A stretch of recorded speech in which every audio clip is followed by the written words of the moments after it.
Hey, what's up, rock stars? It's Rox coming to you today with the review for Love and Hip Hop Miami Season 4, Episode 8. So let's get to it, shall we? All right, you guys, let's start with Trina. Trina and her team are trying to figure out the playlist for the versus battle that's coming up. You know, Trina's very excited about this versus battle. She says that everything has to be on point, okay?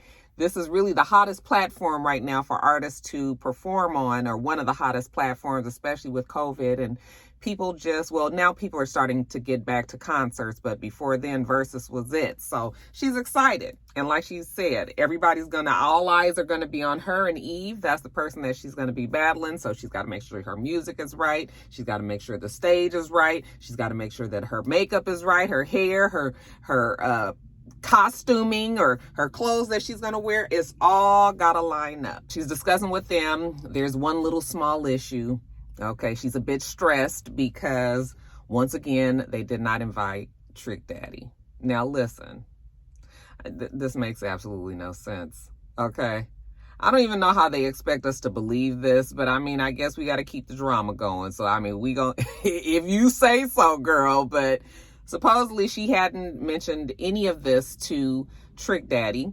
And of course, Trick Daddy is a great big part of her career. 20 years in the business. I mean, why wouldn't Trick Daddy be there? You know? So she's saying that Corey dropped the ball on this. And Corey says, yeah, I dropped the ball. You know, the rest of the team dropped the ball, but so did Trina. How the fuck you work with the man? You sit next to him every morning and you didn't even mention this versus battle? Well, the versus battle was all over Instagram, so I'm sure everybody knew. Like, it's just like, okay, whatever. But many of you guys pointed out that if this really was indeed true, Trick probably would know about about what was coming up. But if you don't invite me, then fuck it, then I ain't coming. Okay, I could know all about it, but you know what? I still got to get an invitation. So, I mean, I guess that's what they trying to say was going on here. Or possibly that Trick didn't know anything about it, which is almost impossible if you're on social media. Anyways, they got to work out that Trick thing, but let's try to figure out the playlist. So she's going through the playlist. It has to be 20 hit songs. You know, Corey, in his estimation, has come up with those 20 hit songs, but she doesn't agree with them. So they're going through it. She's like, yes on this, yes on this, yes on this, no on this, yes on this, no on this. She's got the final say. So what Trina says goes. All right. So anyway, we just about finished. You're going to make sure that you get there on time. Oh, Lord, don't get to talking about time. Okay. Trina say that she needs 4 hours to make sure that she get her hair done and her nails done and her face done. And you know, she needs 4 hours. I said, please make sure that this woman get to the damn place at least 4 hours in advance, so people ain't got to be waiting 2 hours for them to bring their ass out on the versus stage. Trick is at his restaurant. Trina's manager, Corey, comes down there to visit, you know, and Trick already know what it's about. But okay, I'm just gonna play along. You just come on down. And Corey was just like, hey, you know, I was just coming on down here to see, you know, if we wanted to invite you to Trina's versus battle. You got to come. And it's just within the next few days. And Trick is just like, oh, yeah, I'm not coming because nobody told me anything about it. And Corey was just like, I just don't understand. You guys work together. Like, you guys talk every day. How is it that you didn't know anything? Trina didn't never say anything to you? And Trick was like, nope. And Trick Daddy knows. He was like, fuck, we've been working together for 20 years. I've been knowing her for 35 damn years. You would think that I would be the first person or one of the first people that she'd be like, make sure you got this day open because I'm going to be needing you to come to the versus battle. But Trina didn't do that. Okay, so now Trick was just like, yeah, if I wasn't formally invited, so I won't be attending the festivities. She never said anything to you? Nope. So you're not coming? Nope. So then it's the big day. Okay, we see her and her team walking into the venue. I guess she's about to get in there. Hopefully it's 4 hours ahead of time so that she can get herself together. She's excited. And you know what, Corey was like, there's just one thing. She's like, I don't want no bad news. I don't want nothing. And he was just like, I'm just got to tell you that Trick Daddy, I did talk to him. He said he's not coming. Okay. And she was just like, wow, how is he just not coming? He's a big part of this. But you know what? I can't even worry about it. Trick gonna be trick all the time, so she's got to stay focused on the job that's at hand, and so she's going to go in there and have a good time. So she looked actually very nice. I thought she looked very pretty on the stage up there. You know, she did very well on her performance at the Versus, from what you guys tell me. Everybody tells me that Trina won. When she's in the middle of doing Yo No Nan, then here comes, I think that's what the song was. Here comes Trick Daddy. He surprises her.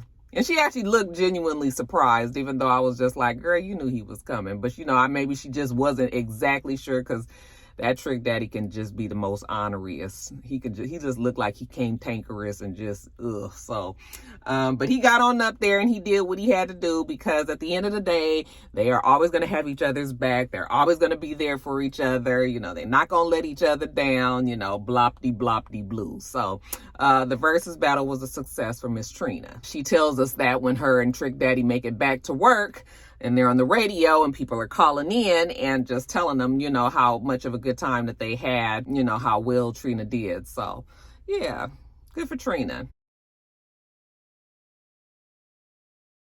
All right, you guys, let's all jump on over to Ray J and old Prinky. Okay, so it seems that Ray J and Princess has invited Nori to a fashion show that Princess is going to be walking in. You know, Nori was like, this ain't really my scene. You know, I don't really do the fashion show, you know, he don't do all of that. But he wants to be supportive of Ray J and Princess, so he's there. Nori does let us know, though, as far as his boys are concerned, you know, he's still on this quest to have a new baby. So he's trying to prove it to his wife that he can do this. So he has stepped it up quite a bit, and he's spending more time with his boys, you know. So, yeah, Drink Champs ain't taking over his entire life. Princess tells us that she's very excited about walking in this show. She's grateful that the guy has chosen her. It's a bathing suit line, a bathing suit designer. So she is going to be walking as a bathing suit model. So she's nervous, but she's excited that she was chosen to do this. Now, Ray J sees Ace Hood and his wife Sheila there. Princess feels like it's important for us to hang out with people that's married. Ace Hood is the homie, so it's always been good. So you know what? Ace is married. Ray J feels like this is a win-win. He can add him to his Florida friend circle. So anyway, the fashion show starts. Princess comes out in a full, like, it's almost like a leotard type bathing suit, has long sleeves. And then the designer comes out there and he cuts it up. You've seen people do that, like on the boardwalks at the beach. They'll cut up the t-shirt and, you know, customize it for you right then. Okay, he does the same thing to Princess's bathing suit. So it starts off long sleeve and all that, and it turns out to be something completely different. And she continues to walk on down the aisle, and yeah, she did a good job. Afterwards, we see Florence is there. Okay, Florence de Leche. And Ray J said, me and Flo are working on a song together called Sa Passe. This is our first time meeting face to face, but I love her sound, so we gonna do this. So I guess we'll see them two in the studio soon. Wasn't it funny that he made sure that he let us know that this is his first time meeting her face to face? Y'all ain't fixing to put this one on him too. Okay, he got enough bodies on his reputation already. Now later on, we see Ace Hood and Sheila. They are at the water, okay, looking like, you know, things are lightened up and they're having a good time with each other again. Ray J walks up. This nigga is fully clothed in like a sweatsuit like mine, and I'm sure in Miami it ain't never really time for a sweatsuit. It's definitely not the time that they was recording for this show, you know. So he was like, hey fam, and they were like, I know you hot. Today is a big day, a big relationship day, so we gonna do a double date. My wife thinks it's important for us to hang out with more married people. Ace is my bro, but I didn't know him when he was married because I wasn't married either. So we was different people, but now he got like a new vibe. It's powerful. It's all love. And his message is totally different. So Ace Hood and Sheila, you know, will be probably good influences on Ray and Princess. Okay, so Princess comes and immediately sits down and starts talking about their problems. You haven't even talked to me in a couple of days. Princess and Ray J is that couple that comes around and then they argue right in front of you and they say a whole bunch of real uncomfortable shit and you don't really know what to do with it, but then you kind of be laughing and you be kind of giving your advice and trying to help out at the same time. But that should be so ignorant and off and shit that you know that your household don't do these kind of things. So you just be listening to them like, what the fuck y'all got going on over there in that damn marriage, okay? Because Princess goes on to explain to us that she walked into the door and that Ray J was with some woman and she had on a short skirt and her titties was out, and I was just like, what? You know, Sheila was like, well, wait a minute, you know, it could all be reasonable. You know, he's in the industry. It could have just been a situation. She was like, no, this was at the house. I was like, nigga, at the house? See this? They was like, what? Nigga, you moving like that? You know, Ray J, you know, well, listen, Elvira is gonna be Elvira, okay? Elvira's titties was out, okay? No, nigga, not okay. Why do you have a woman? You know what? We don't even want to know the details because you was wrong. So Ace Hood was like, yeah, bro, you're gonna have to learn how to turn away from situations like that. You know, you got to respect yourself and your wife and your house, your marriage, all of it. Why you got this woman? You know, when Ray J walked out, he's like, come on, fam. This don't feel like no double date. This feel like a 3-on-1. Princess is just like, thank you. But I was just like, only common sense would say that you shouldn't be having no bitch up in your house with no shirt on. What do you think your wife, what the fuck is going on at Prinky and Ray J's house? It's a whole bunch of full of fucking niggatry. So anyway, Princess walks off with Sheila. And so I guess Sheila is just trying to explain to Princess, like, listen, our men probably have a lot more in common than you realize. And she was like, please, more in common, like what? They're black, they're men, they're married. That's probably the only similarities. That she was like, no, that they, you know, were in the industry and that they have egos and they're used to things being a certain way for them. So, you know, maybe it's harder for, you know, them to act as normal married husbands, I guess. I mean, Ace seems to have conformed. I don't know what the hell Ray over there on, though. Anyways, true to Prinky, she absolutely loves Sheila on first meeting, okay? That Princess needs some friends. I've been telling y'all that for how many fucking seasons now, okay? That girl just, every woman that she hook up with, she automatically love them, they best friends, all of this. Sheila invites her to a retreat that she's having, you know, supporting black women, giving them a space to heal and, you know, all that. And Princess is excited. She's got a new friend and her new friend has invited her somewhere. All right, you guys, next up, we see Amara La Negra. She is shooting the video for Muévete, Muévete, Muévete, Muévete, Muévete, Muévete, Muévete, Muévete, Muévete, Muévete, Muévete, Muévete, Muévete, Muévete. Amara La Negra, for whatever reason, she has to do everything herself. Like, I don't understand where the fuck is Amara La Negra's team, okay? Every damn season, she got to do something her damn self. But she tells us that Bobby hit her up, you know, and she thought it would be a good idea for him to come down to the set. She hasn't seen him, you know, since the whole pandemic thing. They sit down and he was just like, what's been going on? And she was just like, well, with this look on her face. And he was just like, you're not pregnant, are you? And she was just like, yes. I was just like, out of all the people, you gonna tell Bobby first? He was like, oh my God, shut up. You are gonna make the greatest mom. You know, Bobby is so excited about Amara La Negra having this baby. She was like, I know, right? I thought that it was time, you know, it was time for me to find. I was like, this girl purposely got pregnant. This ain't no accident because she is excited about it. She already was feeling like her clock was ticking. Even though Amara La Negra is young, okay? I'm nervous, Bobby. I'm scared about my career. You know, I don't know who is going to help me because he is all the way over there in DR. That would be Alan. I don't even know if Alan would be with it if he was in MIA. Shit. We ain't seen that man since she left the DR. Bobby was like, does your mom know? And she was just like, so, yeah, I know. I haven't told her yet. And he was just like, oh, okay, well, that might be a little bit of an issue. But, you know, I know my mom, she keeps telling me to wait. She's got a temper, and I know what she's going to say. Mama ain't gonna feel it. But I don't know what more the mama can say. Now, you done said everything that you can say to Amara La Negra, and the girl still do what she want to do, so leave it damn alone, okay? Amara La Negra is grown. She obviously can take care of herself, okay? And she went on and got pregnant, so that mama need to back off. But, you know, that is easier said than done. So later on, we see her having a conversation with her mom. Her mom is in the kitchen cooking. She got her rollers in. Okay, probably just turned off Wheel of Fortune or Jeopardy. something.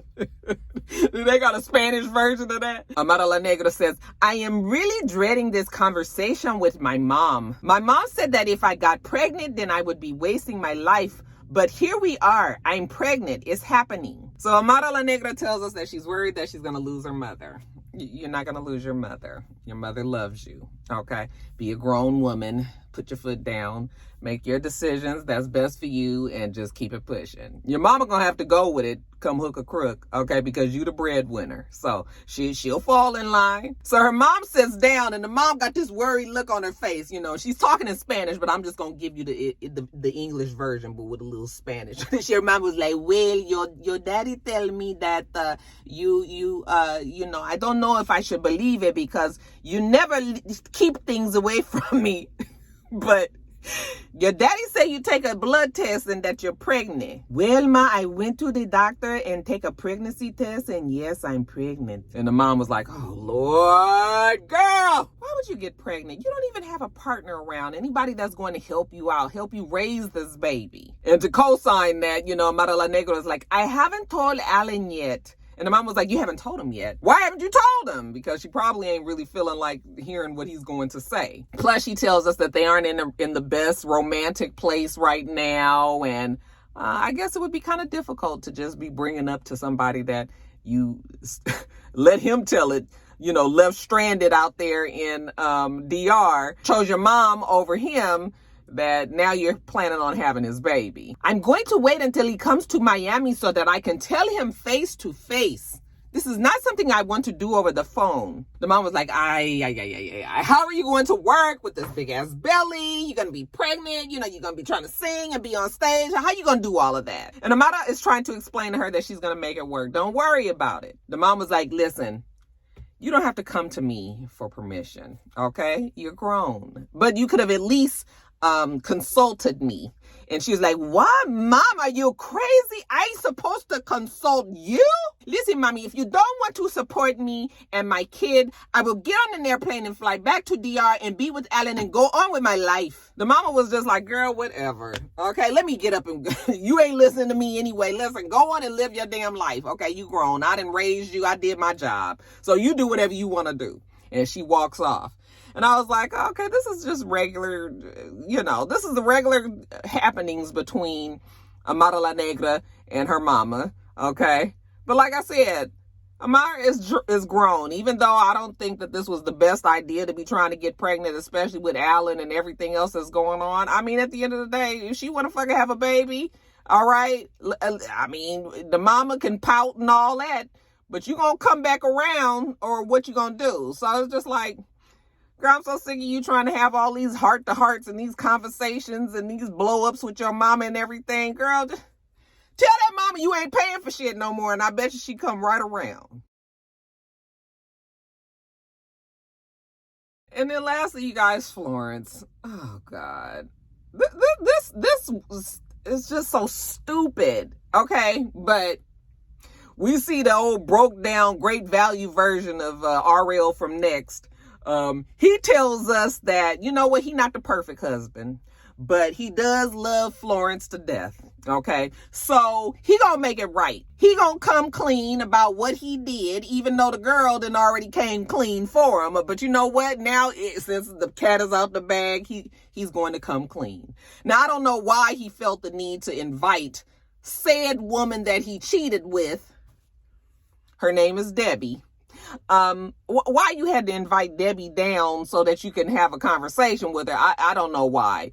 And Debbie was quite perplexed as well. So anyway, he has her come to some restaurant or something, and he tries to greet her by giving her a hug, because she was like, nigga, don't be touching on me. One time, baby, you had one time to be up in between these legs, and then that's it. She was like, what do you want me here for? And he was like, I'm going to tell my wife. And she was just like, fine. I mean, I already told your wife, so what you telling your wife for? You know, it ain't no damn big secret. He said because it's been so long, he should have said something. She was like, well, shit, I told Gael the day after it happened. And Debbie tries to convince us that this ain't normally how she moved. This ain't how she operate, y'all. She don't normally get with these married men just on the spur of the moment, you know, on a damn whim. We in the back room and all of a sudden he got his face in the place. That ain't normally what Debbie does, y'all. So she just don't even like this whole thing. She was like, please stop contacting me. Just yesterday, a couple of days ago, you tried to text me and invite me to get a massage.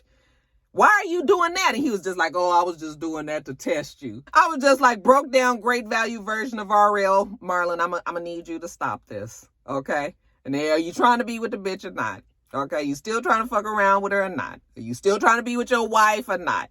Are you trying to have your cake and you're eating it too? Is this all bullshit? Are you wasting our damn time on this show? Stupid. But anyways, he's just telling her while they're there today that he's going to fix his marriage. Like I said, he's going to come clean. And she was just like, you know what? I'm going to do one better for you. I'm going to call her right now. Okay, so she pull out her phone and then he take the phone and she was like, give me my phone. Give me my phone. Okay. What was you calling her for? Just to let her know that you were there with him again? To have a conversation that this was it? I mean, just stupid. The whole thing's stupid, right? So she finally gets her phone back from him. She was like, don't contact me again. Leave me alone. And she leaves. Now, you want to know what the big distraction was with the broke down great value version of RL? Okay, I kept on looking at Marlon and my eyes just kept on going to that big ass ringworm that's cut in his fucking front of his head.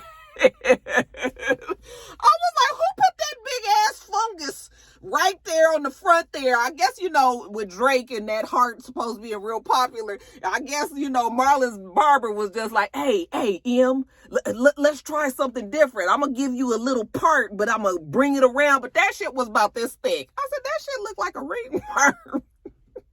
That shit was confusing to me. Later on, we see Florence. Okay, remember she got this song Sapase that she's going to be doing with Ray J. And she said this is her big opportunity. Okay, the last guy was a big opportunity. You know, the one that she was doing all of that with. So now she got Sapase. Okay, and right when she pulls up, the broke down great value version of RL calls her and he tells her that he just want to let her know that he's coming clean, that he did mess with old girl, and that he lied about it. And she was just like, I knew it. You know, I sat up there and I argued and I fought for you. You know, I knew that Gael wasn't lying because I knew she wouldn't lie to me. I said, but she lied to you all that fucking time. Okay, what you mean you knew she wouldn't lie to you? She was lying for whatever reason she told you now, which probably because we on this show. But I mean, if we was going with the damn storyline, the bitch was lying to you too. I was just like, Florence, girl. So she was just like, why are you calling me with this right now? She about to walk in here with Ray J and he fucking with her head. And, you know, she need to be focused on, you know, Sapase. Ray J tells us, I needed a dope Haitian artist, so Flo laid the verse. And I didn't really like the verse because I felt like she could just do better. So he got her coming to the studio today so that we can work on Sapase. Okay. So when she comes in there, you know, he just trying to have small talk with her. You know, what's your motivation? You know, what's going on in your life? Like, what happens? What do you sing about? What do you be talking about? And she was just like, I mean, I talk about things that's happening in my life. You know, well, what's going on in your life now? Well, funny you should ask. Because my ignorant ass husband just called me and told me, you know, that he was doing something. And, you know, Ray J was just, so he was cheating. Yeah, he was cheating, Ray J. Something you probably know a lot about. So she get to telling him all that was going on and all of that. And Ray J was just like, this is getting a little awkward. She telling me about her problems and I just want the song done. I'm not Dr. Phil. So I guess she realizes that, you know, Ray J is getting a little uncomfortable with the whole thing. She probably talked too much, but you know how Flo is. Once her mind is on that shit with Marlon, then she can't concentrate on nothing else. So now she's pissed that she's blowing her chance with Ray J. So you know what that means? She got to go and confront, okay, the broke down great value version of RL because she's mad that he called her right when she was about to meet with Ray J. And the broke down great value version of RL tells us that he just want to get this shit out the way. You know, let's have this fight or whatever we gonna do so that we can go back to loving each other the way that we did. So when she sees him, she was like, nigga, you fucked up my whole studio session calling me with that bullshit. He said, well, you know what? He had to tell her because it had been such a long time and I guess it had been weighing heavy on his heart. And she was just like, you know what? When you cheated before, you said that it was a mistake and that you would never do it again. I trusted you, Marlon. He was like, all I can say is I'm sorry. And she was just like, you sorry, all right? And she like swung at him, and I was like, girl, watch the fungus. Don't let that rub on your skin. That shit is contagious. So she's mad at him. She kind of swinging on him. Production comes in there, and she was just like, you know what? I'm done with this. And he was just like, you done with what? She was like, I'm done with this. I'm done with this relationship. I've had enough of all of this. And, you know, she's going off on it. And he was just like, wait a minute. You know what? You're getting a little loud. There's a whole bunch of people out here. I said, broke down great value version of RL. Really, are you really worried about who's all there? First of all, you're in a fucking show.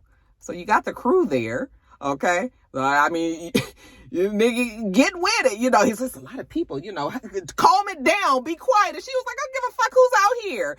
Okay. So she starts swinging on him and all of that, you know, production trying to break him up. And I was just like, girl, if you don't get your ass in that car, let the broke down great value version of RL go wherever the hell he going and cut all of this mess out. I'm embarrassed because I trusted you. All right. Well, I don't know what to say. We've all made mistakes. Okay. You live and you learn, huh? It was quite anticlimactic. After we get a couple of swings in, she gets in her car and she leaves, and the broke down great value of RL just kind of walks away. All right, you guys, that's it. Let me get off of here. Get on back to work. Get this edited and up to you guys. Make sure that you rate, comment, and subscribe to this channel. I'm itsrox.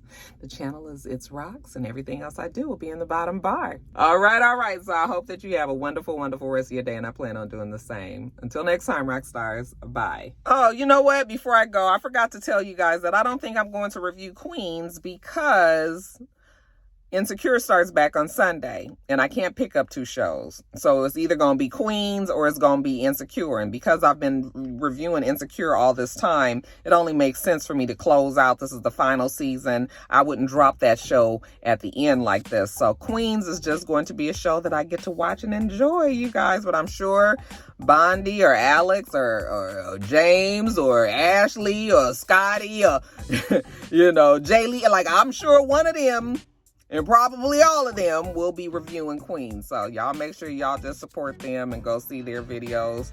But yeah, I'm going to be seeing y'all for Insecure. That's going to be the show that's added to the lineup this week. Okay, just reminding you guys, just letting you know.